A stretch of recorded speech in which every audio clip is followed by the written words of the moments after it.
पहा नवीन एपिसोड्स एकदम add free.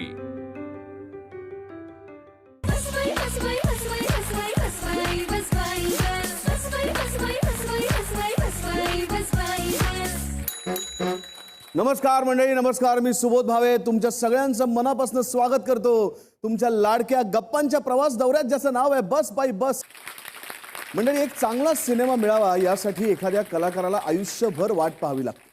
पण आज आपल्या बसमध्ये अशी एक अभिनेत्री येणार आहे जिच्या कारकिर्दीचा आम्हा सगळ्यांना प्रचंड हेवा वाटतो. हिंदी, इंग्रजी, तमिळ, कन्नड, गुजराती सिनेमात तिनं आपल्या व्यक्तिमत्वाला साजेशा वैविध्यपूर्ण भूमिका साकारून या क्षेत्रात आपलं वेगळेपण सिद्ध केलं. इतकंच नाही तर इटालियन चित्रपटातही तिने बाजी मारली. तिने केलेलं काम हीच तिची खरी ओळख आहे. अभिनय, अभ्यास आणि विचारांच्या जोरावर कोणत्याही क्षेत्रात करिअर करू पाहणाऱ्या मुलींची ती आयकॉन झाली आहे. चला तर मग जोरदार टाळ्यांनी स्वागत करूया चार्मिंग अभिनेत्री सोनाली कुलकर्णी यांचं. जिसे ढूंढता हूँ मैं हर कहीं, जो कभी मिली मुझे है नहीं, मुझे जिसके प्यार पर हो यकीन, वो लड़की है कहाँ. जिसे सिर्फ मुझसे ही प्यार हो, जो ये कहने को भी तैयार हो कि मैं तुम ही मेरे दिलदार हो, वो लड़की है कहाँ.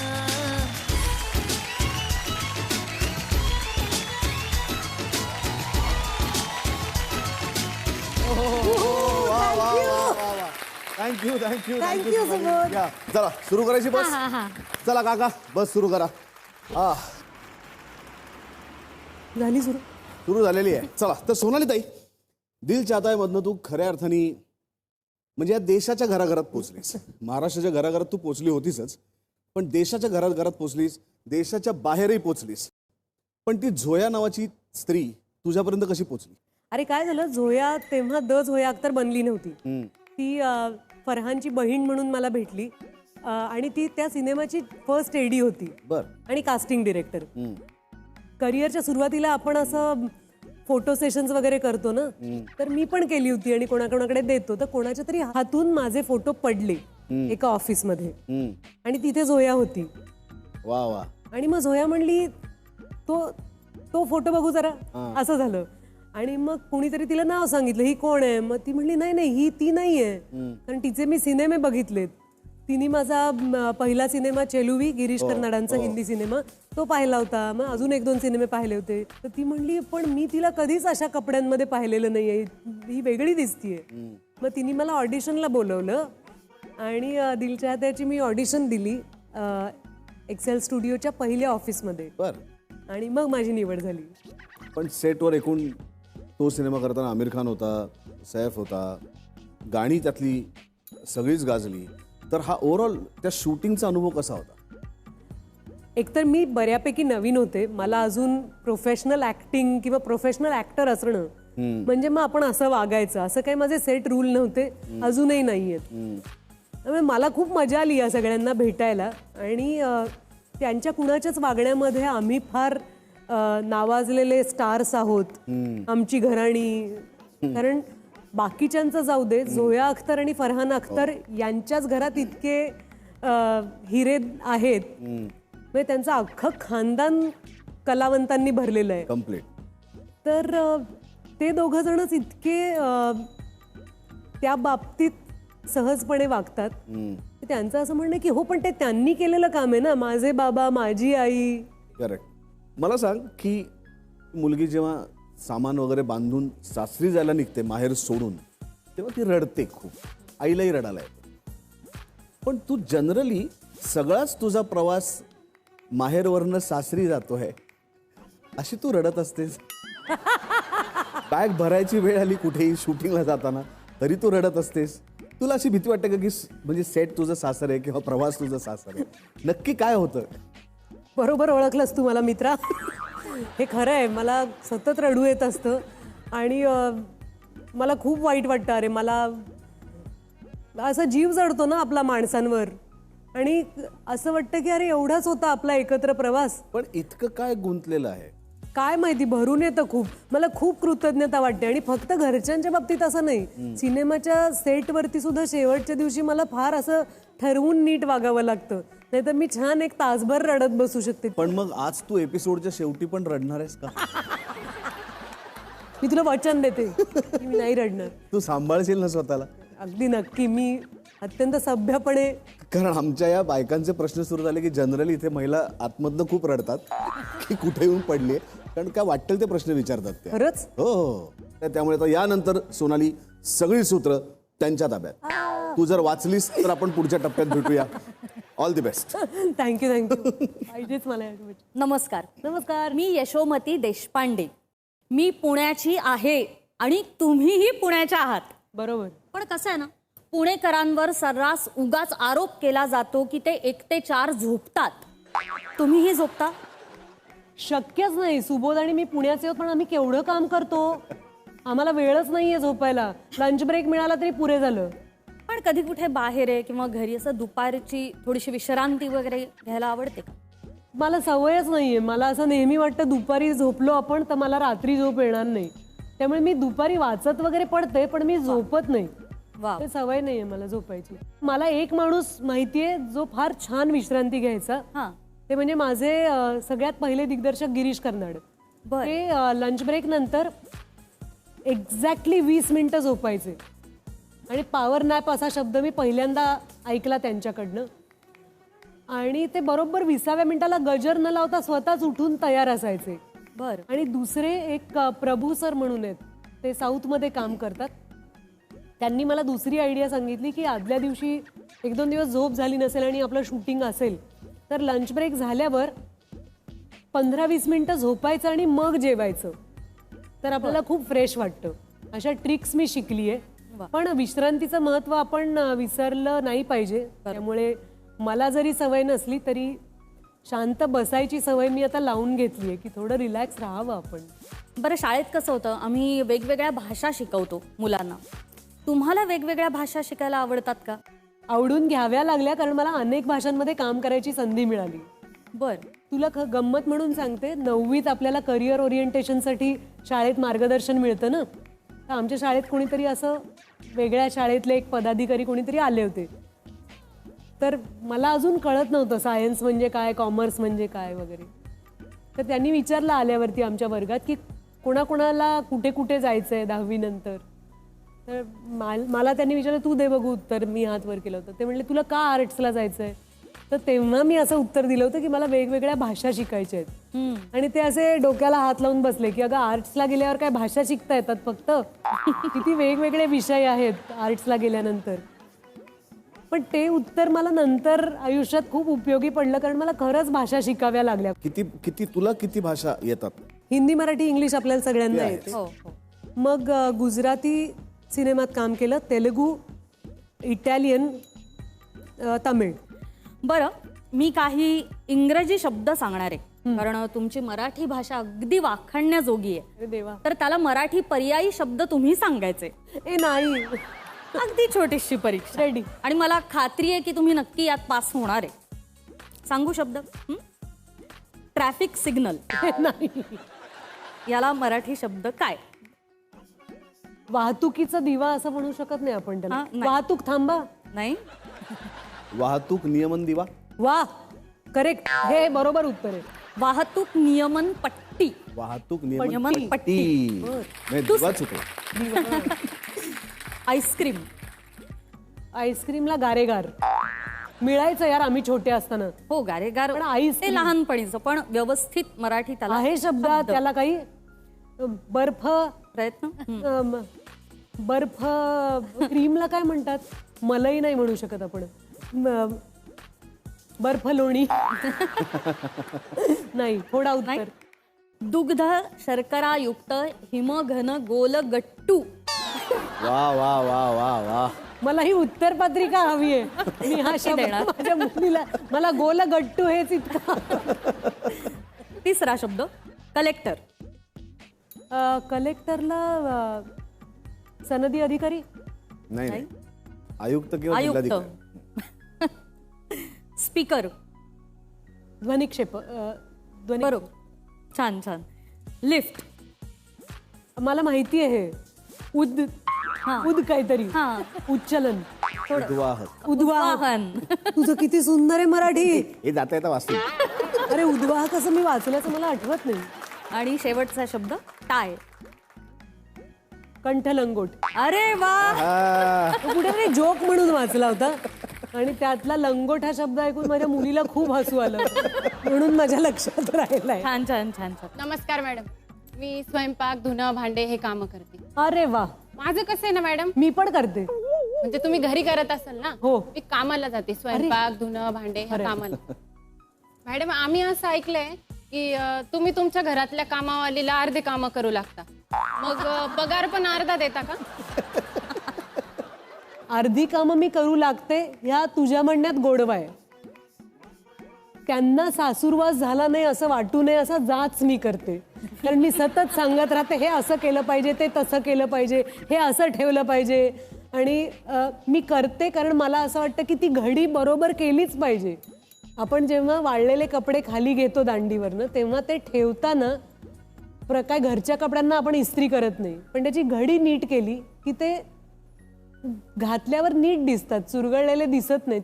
फक्त कपड्यांचं असं नाही, पण काही पदार्थ झाकून ठेवावेत, फ्रीजमध्ये काही उघडं ठेवू नये, या माझ्या असंख्य सूचना असतात. त्यामुळे मी जर कोणी आमच्याकडे नवीन आलं टीममध्ये तर त्यांना मी सांगते की अजिबात काळजी करू नका. एकतर मी मोठ्याने बोलते कारण माझा आवाज खणखणीत आहे, दुसरं मी खूप सूचना आणि सल्ले आणि काहीतरी करत राहते, त्यामुळे त्याचा राग मानू नका.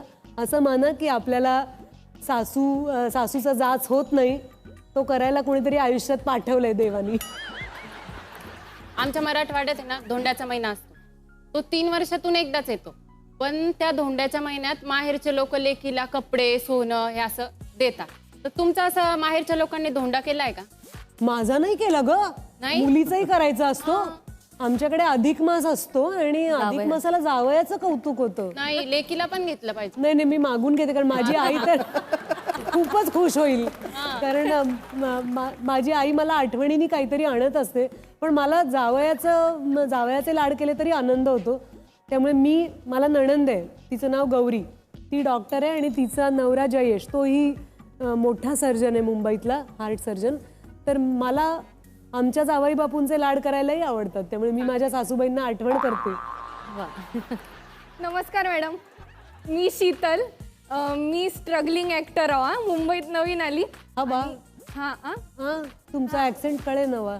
आम्ही नागपूरची आहो ना. अच्छा, बर बर बर. मुंबईत नवीन आली. ओके. आणि माझं भाग्य आहे मॅडम, या निमित्ताने तुमच्यासारख्यांचा गायडन्स घ्यायला मला मिळतो. तर मॅडम, जेवढा ऍक्टर मोठा तेवढी त्याची स्टाईल प्रत्येकाला मारायची राहते आणि तेवढी त्याची मिमिक्री होते. हा, आणि काही ऍक्टर लोकांना आवडते, काहींना आवडत नाही. तर मॅडम, तुमची जर का कोणी मिमिक्री केली तर तुम्हाला कसं वाटते हो?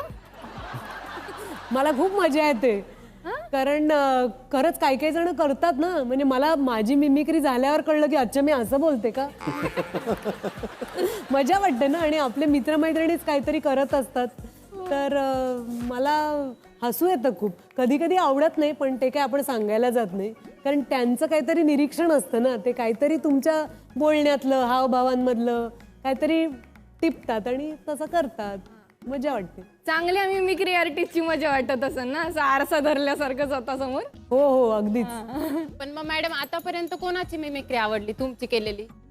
माझी केलेली अगं सगळ्यांचीच आवडते. मला खूप जण करतात माझी मिमिक्री, त्यामुळे असं एकाचं नाव नाही मला सांगता येणार.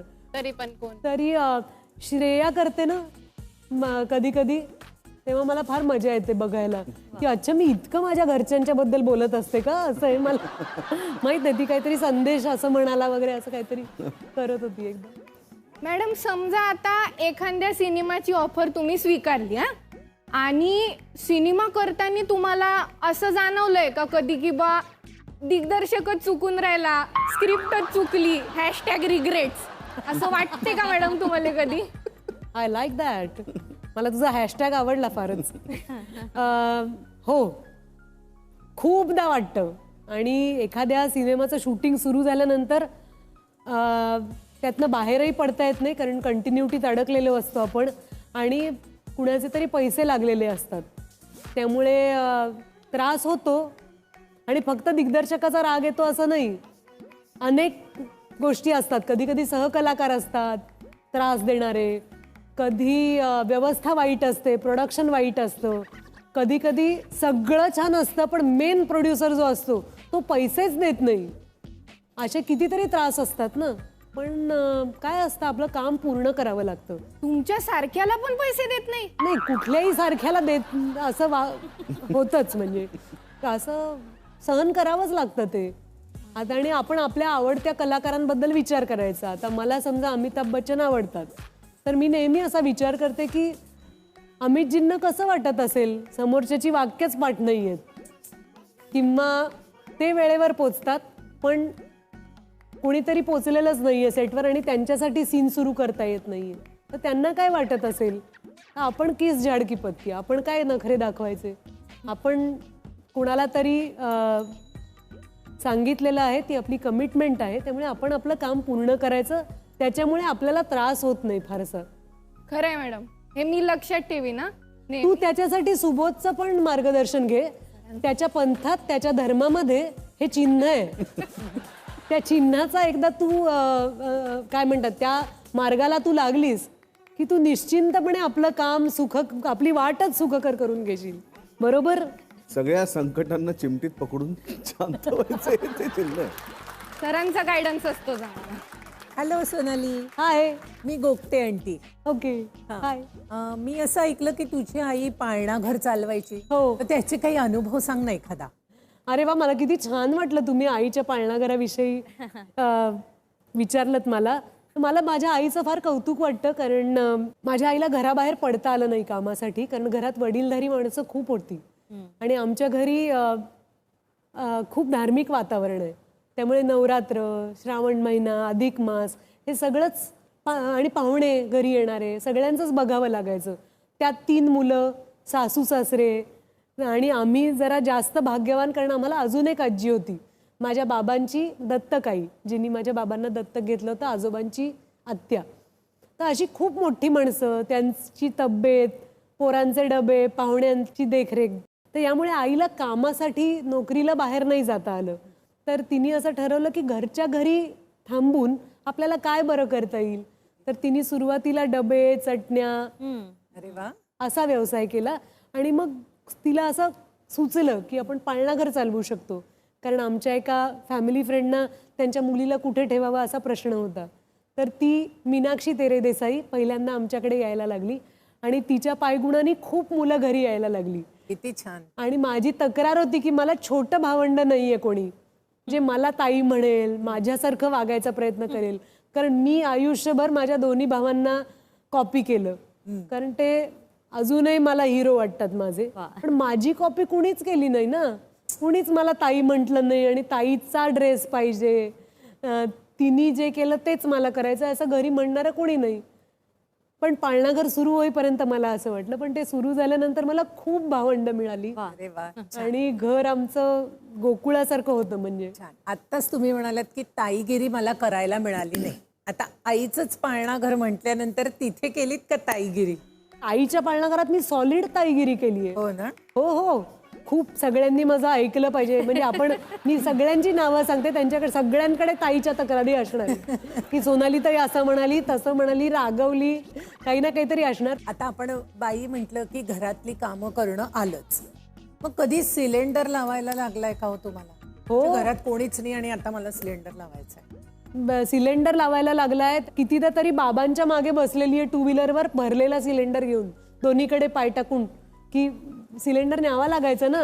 कुठेतरी यायचं एकदम सांगायला की अरे सिलेंडर मिळणार आहेत, 5 वाजता अमुक ठिकाणी पोचा वगैरे त्या देवळापाशी. तर मी सिलेंडर बदलू शकते, बल्ब बदलू शकते, किंवा फ्यूज जेव्हा उडतो ना तेव्हा मी चेक करू शकते. मला 2 व्हीलरचा स्पार्क प्लग नीट जोडता यायचं, तर मेकॅनिकही बनू शकते. सुरू करा. नमस्कार. नमस्कार. आमचा काही बाहेर जायचं असला ना तर आम्ही अर्धा तास थांबतो, पण रिक्षा काही येत नाही. आणि एखादी रिक्षा येईल ती सरळ नाही म्हणता आणि पुढे आता. मग तुमच्या बाबतीत असं कधी घडला काय? म्हणजे एखादं रिक्षावाला तुमका नाही म्हणाला आणि पुढे गेलो. मी खूपदा भांडली आहे नाही म्हणून पुढे गेलेल्या रिक्षावाल्यांशी. असं होतं ना. पण म्हणजे कधी कधी ना काही काही रिक्षावाल्यांना, मुंबईत मी अजूनही रिक्षा घेते, मला खूप आवडतं. मास्क आल्यावर तर मला खूपच आनंद झालाय, कारण बरं वाटतं. आपण मास्क घालून काही मेकअप वगैरे करायचा प्रश्न नाही. नाहीतर इतके हक्कानी लोक रागवतात की अगं बाई किती साधी दिसतेस, अगदीच म्हणजे टाकाऊ जवळजवळ अशाही कमेंट्स मिळतात ना. पण काही रिक्षावाल्यांना मला ना खूप जण माझ्या आवाजावरनं ओळखतात. तर मग त्या रिक्षावाल्यांना रिक्षात एखादा फोन बिन झाल्यावर लक्षात येतं की अरे तू होतीस का असं. पण मला नाही म्हणतात ना खूप जण, कारण ते त्यांच्या मर्जीचे मालक आहेत. आपण रिक्षावाल्यांशी कधीही भांडू शकत नाही. म्हणजे त्यांना जिथे जायचं असतं तिथेच ते जातात. सामान्य माणसाला काय व्हॅल्यू नाही हो. म्हणजे तुम्ही कसे सेलिब्रिटी असाच ना, म्हणून विचारले तुमका. नाही पण ते रिक्षावाल्यांच्या समोर सगळे सामान्य आहेत. कारण रिक्षावाल्यांना कुठे जायचंय हे त्यांचं ठरलेलं असतं. त्यांचं इप्सित स्थळ काय असतं ते त्यांना माहिती असतं. आपल्याला मारे पार्ल्याला जायचं असेल, बांद्र्याला जायचं असेल, पवईला जायचं असेल, त्याचा काही उपयोग नाही. मी तुमचं तो पिक्चर बघितलंय, टा टा टा टा टा टा टा टा टा टा टा अगं वय अरे चट्टू. अच्छा. मग त्यात कसा तुम्ही एखाद्या व्यक्तीक हात लावलास की त्याचा काय ना काय बरा वाईट होत होता. मग तुमचा याच्यावर विश्वास असा काय? माझा कशावर विश्वास नाहीये. नाही नाही. आणि खूप पूर्वी ना माझा एका गोष्टीवर विश्वास होता. मांजर आडवी गेली तर मला असं खूप कोणी सांगितलं होतं. मांजर काही मित्रमैत्रिणींनी सांगितलं की मांजर आडवी गेली की 7 पावलं मागे चालायचं. मग ते अशुभ काही घडणार असतं ते रद्द होतं. मग नंतर मला प्रश्न आला, सायकल चालवताना जर मांजर आडवी गेली तर मग काय उलट पायडल मारायचं का काय, म्हणजे पडू ना आपण. तो एक मला प्रॅक्टिकल प्रश्न पडला की मग कसं त्याच्यावर विश्वास व्हायचा. म्हणजे वाईट व्हायचं ते होणारच ना. किंवा एखादा बस चालवणारा माणूस, आता आपण बसमध्ये आहोत, त्याला मांजर आडवी गेली, तो काय रिव्हर्स घेणार बस? कशी मोजणार 7 पावलं? शुभ अशुभ मानत नाहीस? नाही. जणी आता माझ्या घरातच मांजर आहे. माझ्या मुलीचं प्राण्यांवर खूप प्रेम आहे. आता काय सांगून ठेवलं असशील ना आडवा जाऊ नको म्हणून? येता जाता आडवं जातं, समोरच येऊन बसतं. अरे देवा. आणि बघतं आपल्याकडे प्रेमाने, तर मग काय मनात आणणार? नाही ना, काय नाही, असं काही नसतं. काय नसतं ना. सगळं आपल्या मुठीत आहे. आणि इथे बरा वाटला तुझ्याशी बोलून आमका, बरा वाटला. सोनाली, या बायकांच्या प्रश्नात तो प्रश्न आला नाहीये, पण मला माहिती आहे की तू दाभोळकरांच्या कामाशी, त्यांच्या विचारांशी गेली अनेक वर्ष जोडलेली आहेस. तर जी लोक त्या प्रकारचं काम करतात, कार्य करतात, त्यांना तर माहिती आहे तुझं कॉन्ट्रीब्युशन त्याच्यातलं. पण तू दाभोळकरांच्या विचारांशी कशी जोडली गेलीस, आणि श्रद्धा आणि अंधश्रद्धा याच्यातल्या फरकाविषयी काय सांगशील? एकतर डॉक्टर नरेंद्र दाभोलकर अशी माझी त्यांच्याशी ओळखच झाली नाही. त्यांची मुलगी मुक्ता दाभोळकर माझ्या वर्गात होती. बर. TY पर्यंत फर्ग्युसन कॉलेजला. त्यामुळे मुक्ताचे बाबा म्हणून ते नरेंद्र काका झाले. आणि मला मुक्तामुळे अंधश्रद्धा निर्मूलन समिती म्हणजे काय, नरेंद्र दाभोलकर कोण हे समजलं. आणि मी चळवळीत ओढली गेले, कारण मला अक्षरशः नरेंद्र काकांनी हात दिला. त्यांनी मला बोलवलं काही दौऱ्यांना, शिबिरांना. त्यामुळे मला अजूनही आठवतंय, पहिला माझा प्रवास सुहास जोशींबरोबर झाला अंधश्रद्धा निर्मूलन समितीच्या एका कामासाठी. तिथे मी डॉक्टर लागूंचं भाषण ऐकलं, पुष्पा भावेंचं भाषण ऐकलं. म्हणजे अंधश्रद्धा निर्मूलनासाठी जे जे दिग्गज काम करतात त्यांना मी जवळून बघू शकले, त्यांचे विचार ऐकू शकले. म्हणजे मी काम करता करता मी घडत गेले. कारण माझे अनेक प्रश्न होते नरेंद्र काकांना की माझा देवावर विश्वास आहे, म्हणजे मी कोण आहे? मी अंधश्रद्धा मानणारी आहे का? देव म्हणजे अंधश्रद्धा आहे का? माझी आई वारीला जाऊन आली आहे पंढरपूरला चालत, तर मग ती अंधश्रद्धा होती का? तर सगळ्यात छान गोष्ट अशी होती की नरेंद्र काकांनी इतके दौरे मी त्यांच्याबरोबर केले, इतक्या ठिकाणी मी अंधश्रद्धा निर्मूलन समितीच्या कामांना गेले, तेव्हा त्यांनी प्रश्न विचारणाऱ्याला कधीच त्या माणसाचं हसं केलं नाही. ते प्रश्न त्यांनी विचारू दिले आणि प्रश्न विचारणाऱ्याला उत्तर शोधण्याला उद्युक्त केलं. त्यांनी अशी सेट उत्तरं दिली नाहीत. म्हणजे आजही तू बघशील तर आपण नरेंद्र काकांच्या मुलाखती बघितल्या तर आपल्याला समजतं त्यांचा विचार काय होता. कारण त्यांचं कायम हेच म्हणणं होतं की घटनेने जर तुम्हाला अधिकार दिलाय तर तुम्ही देवळात गेलंच पाहिजे. तुम्हाला असं वाटतं की तुमच्या घरी हे परंपरेने चालत आलंय आणि ते मला करायचंय, तर ते तुम्ही करा की. पण त्यासाठी दुसऱ्या माणसाला हानी पोचेल ती जीवित, आर्थिक, लैंगिक, भावनिक अशी कुठली हानी तुम्ही पोचवू नका, आणि तुम्हाला पोचवून घेऊ नका. म्हणजे मला कधी कधी अजूनही प्रत्येक माणसाला उत्तर द्यावं असं वाटतं सोशल मीडियावर, जे म्हणतात की अगं काय तू कशाला अंधश्रद्धा निर्मूलन समितीसाठी काम करतेस. देवाचं अस्तित्व त्यांनी नाकारलं, पण त्यांनी माझं अस्तित्व नाही नाकारलं. मी नरेंद्र काकांना विचारलं की मला संध्याकाळी घरी गेल्यानंतर तिन्ही संध्येला देवापाशी दिवा लावायला आवडतो, मला खूप उबदार वाटतं, मला सुरक्षित वाटतं तसं केल्याने. आणि त्याच्यावर ते म्हणाले होते की तुम्हाला कसं सुरक्षित वाटतं हे तुमचं तुम्ही ठरवायला पाहिजे ना. ते केल्याने तुला आनंद होत असेल तर तू कर. तुला देवळात जाऊन आनंद होणार असेल, देवाला नमस्कार केल्यानंतर, तर ते तू कर. तो तुझा हक्क आहे, मी कोण ते सांगणारा. पण त्याच्या पलीकडे शोषण होऊ देऊ नकोस कोणाचंही, स्वतःचंही. तर मला असं वाटतं की हा विचार पोचवणं हे मी माझ्यासाठी माझं कर्तव्य मानते. कार्यकर्ता हा फार मोठा शब्द झाला, पण आपण सजग राहायला पाहिजे असं मला वाटतं. पण तरी मला असं वाटतं की हे बरं नाही झालं. नरेंद्र काका आपल्यातनं ज्या कारणासाठी नाहीत ते कारण चुकलंय, ते असायला पाहिजे होते. या संवेदना कायमच महाराष्ट्राचा एक भाग होत्या, आपल्या मानवी संस्कृतीचा त्या भाग होत्या. मला असं वाटतं या संवेदना जरी प्रत्येक माणसाच्या मनातल्या जाग्या झाल्या तरीसुद्धा अनेक माणसालाच त्रास देणारे प्रॉब्लेम्स आपोआप दूर होतील असं वाटतं. तर सोनाली, आता आपण खेळणार आहोत डेन्व्हर रॅपिड फायर राऊंड. मी अजून तुला प्रश्न? खूप आपल्याकडे या गप्पाच आहेत ना आणि या प्रवासच आहे. तर पहिला प्रश्न, आवडता ऑनस्क्रीन मुलगा सलमान का ऋतिक? ऋतिक. आवडता ऑनस्क्रीन नवरा गिरीश की अतुल कुलकर्णी? गिरीश. आवडता सिनेमा दिल चाहता है की मिशन काश्मीर? मिशन काश्मीर. आवडतं शहर पुणे की मुंबई? मी मुंबई म्हणेन, कारण माझं कुटुंब इथे आहे. मुंबई. मुंबई. तुमच्या मते यशाचा सुगंध काय आहे? आपल्या नाटकाच्या टीम मधली किंवा आपल्या सिनेमाच्या टीम मधली जी प्रतिक्रिया असते ना आपलं काम होत असताना, ती आपल्या यशाची चाहूल आहे. तो सुगंध आहे आपला. कारण ते आपले टीम मेंबर खरं सांगतात आपल्याला कसं चाललंय काम.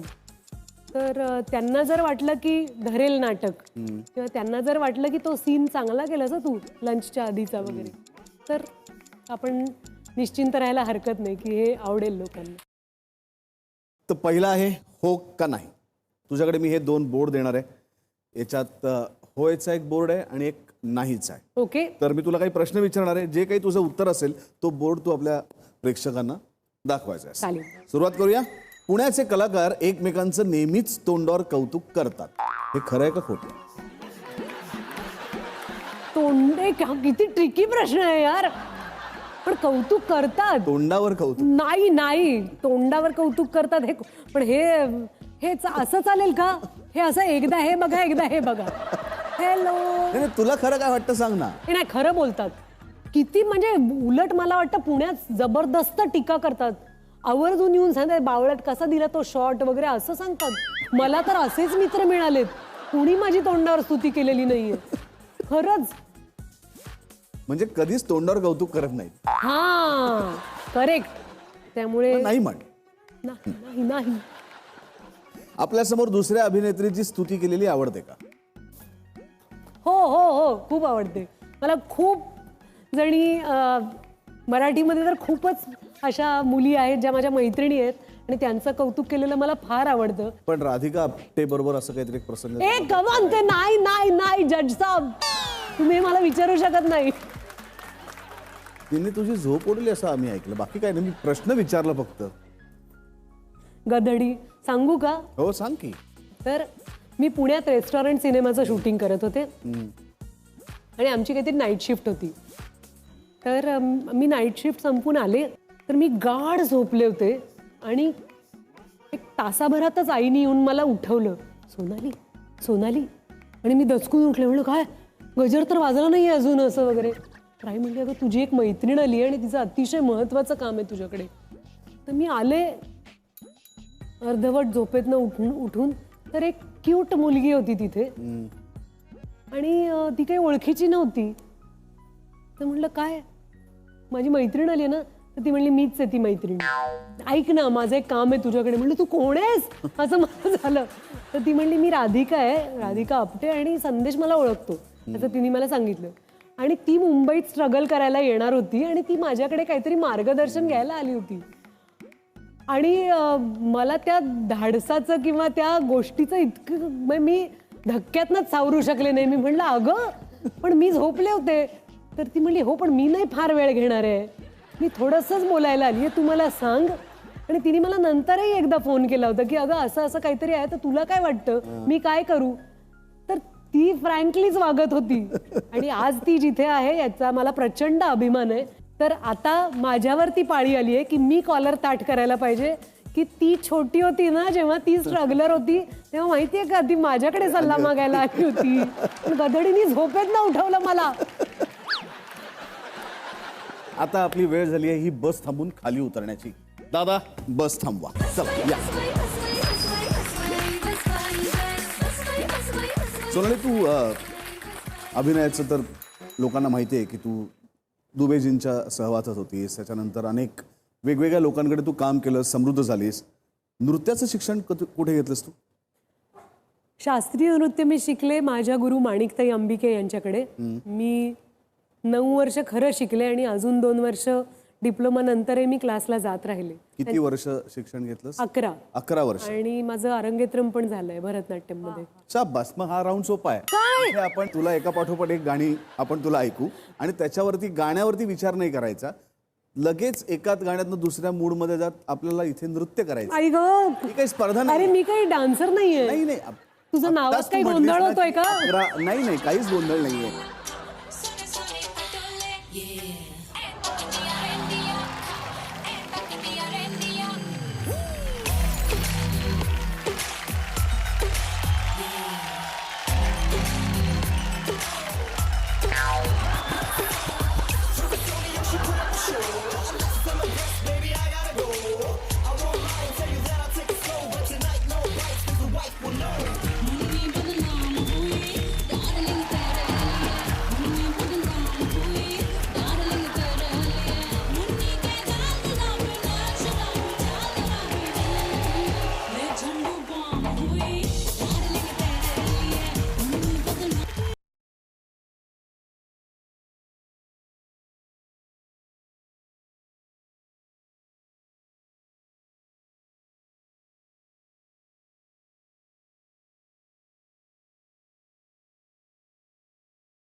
थँक्यू.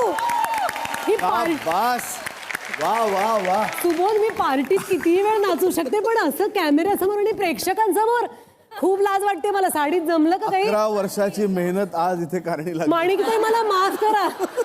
मी अजूनही म्हणजे तू आत्ता मला पदर बांधून जर आला रिपू करायला सांगितलं तर मी चोख करून दाखवीन. पण हे काय मी केलं? नाही नाही, फार भारी केलंस तू. तर आता हा डान्सचा राऊंड जोरदार सोनालीनी भारी केलेला आहे आणि आता आपण वळतोय आपल्या पुढच्या टप्प्याकडे. धरलं तर कळतंय. चला सामान घेऊन या. सोपा खेळ आहे सोनाली. मॅजिक बॉक्स आहे. या बॉक्समध्ये एक वस्तू ठेवली आहे जी प्रेक्षकांना दिसते, तुला दिसत नाही. ठीक आहे. दोन्ही साईडला त्याला होल्स आहेत. त्याच्यातनं एक हात आतमध्ये घालायचा आहे, त्या वस्तूला स्पर्श करायचा आहे आणि त्याच्यावरनं ओळखायचं की ती वस्तू काय असेल. या इकडे, हे बघा इकडे आहे. हा फक्त स्पर्शाने. या एकच ओके, हात. रेडी. 1 2 3.5 3 काय असेल अंदाजाने? किटली आहे का? काय काय? चहाची किटली आहे. चहाची किटली. Correct correct. हे काहीतरी वेगळं बाहेर आलंय काहीतरी. काय? 1 मिनिट. हत्ती आहे का? हत्ती? म्हणजे असं स्पर्श काय? असं काय ना नाही नाही, मऊ नाहीये, थोडं कडक आहे थोडं. खूप महत्वाचं आहे. हो जी का? वस्तू आहे ती प्रचंड महत्वाची आहे. माणसाच्या आयुष्यातली तर अतिशय महत्वाची गोष्ट आहे. हे काही चेहरा आहे का कोणाचा? असं म्हणजे डोकं लागतंय रे मला हाताला. असं डोक्यावर हात ठेवलाय असं वाटतं ना. अरे सांग ना काय काउंटडाऊन आहे? सुरू. काउंटडाऊन सुरू. अरे तुम्हीच सांगा. मी हे एक डोकं आहे. 4 चेहरा आहे बहुतेक. 2 1 तू खूप जवळ पोहोचलीस सोनाली. अगदी एका पैशाने तू लाईन क्रॉस नाही करू शकलीस. मी आता तुला दाखवतोच आता काढून.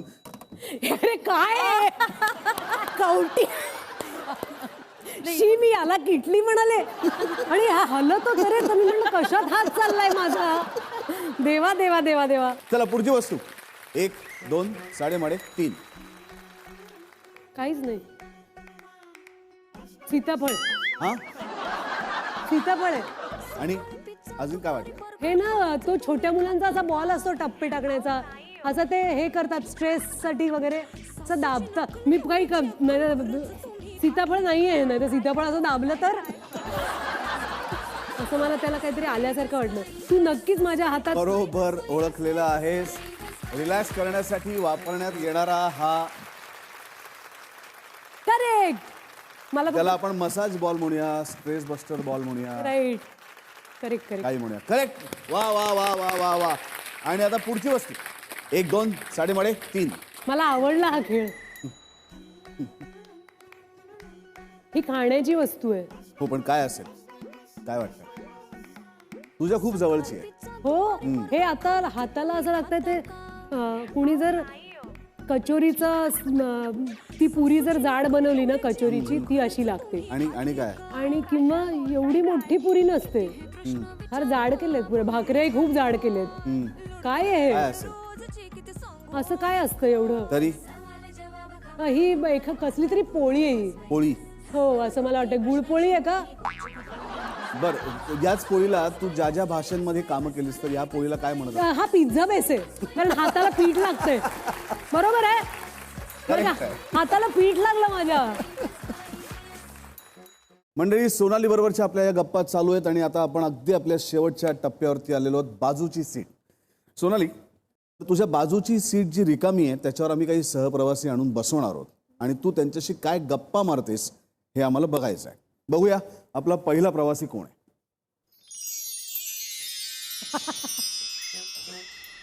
हाय अमोलदा, काय वाचताय का काही? फॉन्ट मोठा करा अमोलदा, म्हणजे पटापट तुम्हाला मोबाईलवरचे मेसेज वाचता येतील. बाकी मी मस्त आहे, माझं छान काम चाललंय. पण मला एक आठवण करून द्यायची होती की आपला काही हिशोब राहिला आहे अमोलदा. कारण काय झालं, आपण इंटरनॅशनल फिल्म फेस्टिवलसाठी फ्रान्सला जेव्हा गेलो तेव्हा आपल्या प्रोड्युसर्सनी आपल्या दोघांना खर्चासाठी $200 दिले होते आणि ते आणायला तुम्ही मला पाठवलं होतं. तर ते पैसे पाकिटं होती 2, तर मी तुमचं पाकिट तुम्हाला दिलं, आठवतंय ना? ते पाकिट तुम्हाला दिलं आणि त्याच्यावर तुम्ही म्हणालात की सोनाली तू लहान आहेस, कारण मी कॉलेजमध्ये होते, मला वाटतं 2nd इयरला, तर तुम्ही म्हणालात तुझंही पाकिट मलाच दे. तर मी माझं पाकिट पण तुम्हालाच दिलं, आठवतंय ना? आणि त्याच्यानंतर काय झालं, त्या फिल्म फेस्टिवलला आपण जेव्हा राहिलो तेव्हा त्या 2-3 दिवसात तुमचं पाकिटही घरी राहिलं. पण काय झालं नंतर, संकोच म्हणा किंवा तुमचा आदर म्हणा, ते $200 तुमच्याकडून माझे परत मागायला मला फार अवघडल्यासारखं झालं. तर ते तुम्ही द्याल का मला? झोप लागली त्यांना. मी खूप बोलले ना अमोलदा. अमोलदा, ते सिनेमाची गोष्ट नाही विचारत आहे मी पुढच्या. मी ते $200 सुट्टे आहेत माझ्याकडे, ते नाही, $200 एका पांढऱ्या पाकिटात घालून तुमच्याकडे ठेवायला दिले होते. ते पुढच्या सिनेमात काही रोल असेल तर बघूया असं पेंगत म्हणतात मला. उठा ना, किती खड्ड्यांचा रस्ता आहे अमोलदा, संध्याला सांगीन. मी मार खाणार आहे. $200 इंटरेस्ट सकट तुला परत मिळणार आहेत आणि खूप खूप मारही मिळणार आहे. पण वा वा वा. सोनाली, तुझ्या आत्तापर्यंतच्या प्रवासात एक अभिनेत्री म्हणून तू सशक्त आहेस, हे तुझ्या वारंवार तू येणाऱ्या प्रत्येक भूमिकेतनं सिद्ध केलंयस. पण माणूस म्हणूनही तुझ्या विचारांवरती तू तितकीच ठाम आहेस. तुझ्या विचारांमधला ठामपणा, तुझ्या व्यक्तिरेखा निवडण्यातला ठामपणा आणि तो सादर करण्यातला ठामपणा आणि तो विश्वास असाच कायम राहू देत. मला असं वाटतं की आत्तापर्यंत खूप उत्तम भूमिका तू साकारल्यास, पण तरीसुद्धा तुझ्या स्वप्नामध्ये ज्या ज्या काही भूमिका येत असतील, तुला वाटत असेल, त्या सगळ्या भूमिकांचं आव्हान तुझ्या आत्ताच्याच प्रवासात तुला शक्य व्हावं, याच तुला शुभेच्छा देतो आमच्या सर्व महिला मंडळींकडनं आणि बघणाऱ्या सर्व रसिक प्रेक्षकांकडनं.